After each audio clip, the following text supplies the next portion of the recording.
Sir ఇంతకు Srinivas sir last year resolutions అన్నారు.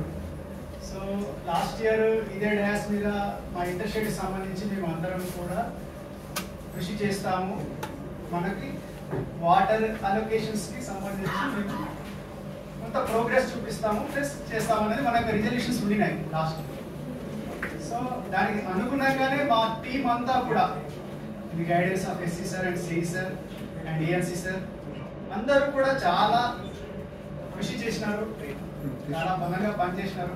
దాని పర్యవసానంగా లాస్ట్ ఇయర్ అన్నీ కూడా మనకి ఫేవర్గానే వచ్చినాయి ఆర్డర్స్. కృష్ణా ట్రిబ్యునల్లో కానివ్వండి, సుప్రీంకోర్టులో కానివ్వండి.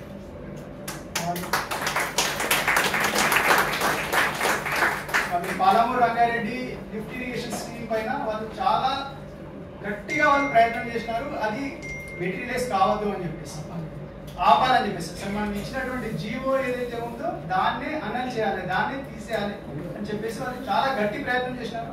ఇక్కడ సుప్రీంకోర్టులో వేసినారు, ఇక్కడ ట్రిబ్యునల్ వేసినారు, అక్కడ ఎక్కడ వాళ్ళకి వీలవుతే అక్కడ దాన్ని వేస్తున్నారు. సో ట్రిబ్యునల్లో కూడా వాళ్ళు వేసినటువంటి ఐఏని మనము అక్కడ ట్రిబ్యునల్ దాన్ని రిజెక్ట్ చేసింది. వాళ్ళు ఐఏ ఏదైతే వేసినారో దాన్ని ట్రిబ్యునల్ రిజెక్ట్ చేసింది. ఓకే, తర్వాత ఇంకొకటి మనం చాలా అంటే ఒక మంచి శుభ పరిణామం ఏం జరిగింది అంటే, మన అందరి కృషి ఉంది దాంట్లో. చీఫ్ సెక్రటరీ గారిది ఉంది, ఫార్మర్ చీఫ్ మినిస్టర్ గారిది ఉంది, దేశపాండే సార్ది ఉంది. మన యొక్క అందరూ టీం అంతా కూడా ప్రయత్నం చేసినారు. అక్కడ వదిలే శ్రీరామ్ గారు అంటే అక్కడ ఉన్నటువంటి మన వాళ్ళు కూడా సహాయం చేసినారు. దానివల్ల మనకు సెక్షన్ 3 2014లో మనం ఏదైతే సబ్మిట్ చేసినామో అప్లికేషన్ యూనియన్ గవర్నమెంట్కి ట్రిబ్యునల్కి రిఫర్ చేయమని చెప్పేసి, అది మనకి 2023 లోపల అది సాకారమైంది. So it is also great achievement for Telangana. So అది మనకి పాసిబుల్ అయింది. సో దానివల్ల ఇప్పుడు మనం ముందుకి 2014 లోపల మనం స్టేట్మెంట్ ఆఫ్ కేసు ఇవన్నీ ఫైల్ చేసేసి మనం కొంత అంటే మనకి ఎలిజిబుల్ ఏదైతే ఎంటైటిల్డ్ వాటా ఉందో దాని లోపల మనం ఎవరు ఆంధ్రప్రదేశ్ వాటా అడగట్లే, మనకి ఎంటైటిల్డ్ వాటాను మనం అడిగి కొంత సాధించుకోవడానికి మనకి మార్గం సులభమైంది. ఇది కూడా చాలా గొప్ప. సో ఇది వేయగానే ఏం చేసినారు, సెంట్రల్ గవర్నమెంట్ వేయగానే మళ్ళీ దీంట్లో ఒక కేసు వేసినారు ట్రిబ్యునల్లో, మళ్ళీ సుప్రీంకోర్టులో కేసు వేసినారు. సుప్రీంకోర్టులో దీన్ని అసలు రిఫరెన్సే పనిచేయదు అన్నారు. బట్ సుప్రీంకోర్టులో మనం అందరం కూడా బలంగా మనం వాదించడం అంటే మనం అందించిన సహాయ సహకారం బట్టి లాయర్స్ ఏదైతే వాదించారో దానితోటి సుప్రీంకోర్టు కూడా రిజెక్ట్ చేసింది. వాళ్ళు ఏదైతే ప్లీ చేసినారో దాన్ని రిజెక్ట్ చేసింది.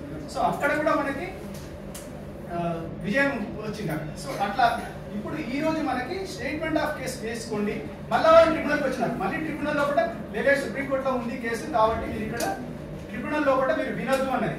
బట్ జడ్జి బిఎస్ కుమార్ గారు దాన్ని అంగీకరించారు. ఆయన ఏమన్నారు, లేదు అక్కడ నడుస్తుంది, బట్ ఇక్కడ మీ స్టేట్మెంట్ ఆఫ్ కేసు ఏదైతే యూనియన్ గవర్నమెంట్ సబ్మిట్ చేసిందో దాని ప్రకారంగా మీరు స్టేట్మెంట్ ఆఫ్ కేసు సబ్మిట్ చేయండి, దానికి మేము విచారణ జరుపుతామని చెప్పేసి అనేది అది కూడా మనకి ఇంకొక విజయం. సో ఇట్లా వరుస పరంపరగా మనం విజయాలు సాధించినాం తెలంగాణ స్టేట్గా. ఏ గవర్నమెంట్ ఉండనివ్వండి, బట్ మన యొక్క ఇంటర్ స్టేట్కి సంబంధించినటువంటి విషయాల్లో అందరూ కూడా ఏ గవర్నమెంట్ ఎంతకుముందు ఉన్న గవర్నమెంట్ అని ఈ గవర్నమెంట్ అనేది మనకి పూర్తి సహాయ సహకారాలు అందించడానికి సిద్ధంగా ఉంది. అంటే మీరు ఇంతకుముందు అంటే గత సంవత్సరంలో మనం సాధించినాము అది మన